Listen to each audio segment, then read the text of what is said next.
નીકળી ગયા હતા ઓર્ડરમાં જવા. અમે અમદાવાદ જવાનું હતું ઓર્ડરમાં, એટલે નીકળી ગયા હતા.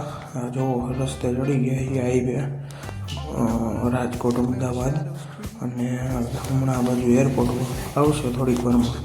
પછી ભૂખ લાગી હતી એટલે ખાવા ઊભા રહી ગયા. રોટલી શાકને દેશી કાઠિયાવાડી જ હતું, એ મજા આવે ખાવાની, બાકી મજા ન આવે. પછી જો અમદાવાદ પૂગી ગયા. કંઈ કયો એરિયો કે ભાઈ તો ખબર નથી, પણ અત્યારે અહીંયા કોઈ કાંઈ એ રીતના હે. અહીંયા પુલનું કામકાજ ચાલે છે. આ પુલ બની જાય ને તો આગળ એક જગ્યા છે ત્યાં ટ્રાફિક હાવ ઓછી થઈ જાય. હવે એમ કહેતા હતા બધા, પછી તો આપણને ખબર નહીં. પછી જો વરરાજાની એન્ટ્રી થઈ ગઈ હતી અને આ રીતનું ફંક્શન હતું. અહીંયા ઓલું લેપટોપ પ્રોસેસરનું આપણે રાખ્યું હતું, અને આ હતું એલઈડીનું વ્યૂ. તમે જુઓ, આ એન્ટ્રીનો વ્યૂ છે. એન્ટ્રીમાં આપણે ટીવી લગાડ્યા હતા, એટલે એનો વ્યૂ અહીંથી બે વસ્તુ લઈને ગયા હતા. અને સવારમાં 5 વાગે પૂગ્યો એટલે અવાજ તમને એને કંઈ મજા નહીં આવતી હોય, પણ મને મજા નથી આવતી સવારમાં. અત્યારે 5:30 થઈ ગયા છે, એટલે આ રીતનું છે બધું. આ એન્ટ્રીનો વ્યૂ છે, જુઓ તમે, મજા આવશે તમને. પછી આ અંદરનું ફંક્શન હજી ચાલુ નહોતું ને પહેલાં લઈ લીધો તો પછી ઓર્ડર પતી ગયો, એટલે અમે કેરી લઈને નીકળી ગયા હતા રાજકોટ જવા.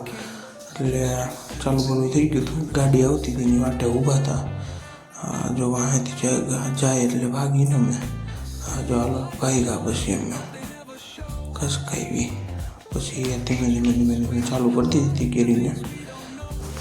રાજકોટ જવા તરફ અમે નવરા થઈ ગઈ છું. લગભગ કેટલા વાગે ખબર, 11 વાગે નવરા થઈ ગઈ છું. એટલે બધું કમ્પ્લીટ ખોઈલું એવું કર્યું ને 12 જેવું થઈ ગયું. પછી જો આ ગેસ ભરાવા આવી ગયા અમદાવાદમાં પહેલી જગ્યાએ, ત્યાંથી ગેસ ભરીને નીકળી ગયા. આ બીજી જગ્યાએ આવી ગયા ગેસ ભરાવા. આ બીજી જગ્યાએ ત્યાં ગેસ અલગ બીજો ગેસ ભરાવા આવી ગયા. પછી જો આવી હતું મોટું અને નીકળી ગયા હતા. અમે કદાચ જો હાઈવે રેડાની પહેલાંનો એ ક્લિપ ફરી ગઈ.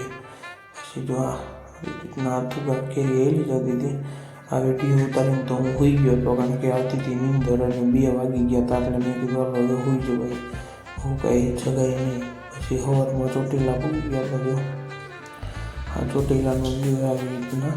આ ચોટીલા અમે પૂગી ગઈ અને ચોટીલાથી રાજકોટ બાજુ રવાના થઈ ગઈ. અહીંયા નાસ્તો કર્યો અને નાસ્તો કરીને નીકળી ગયો.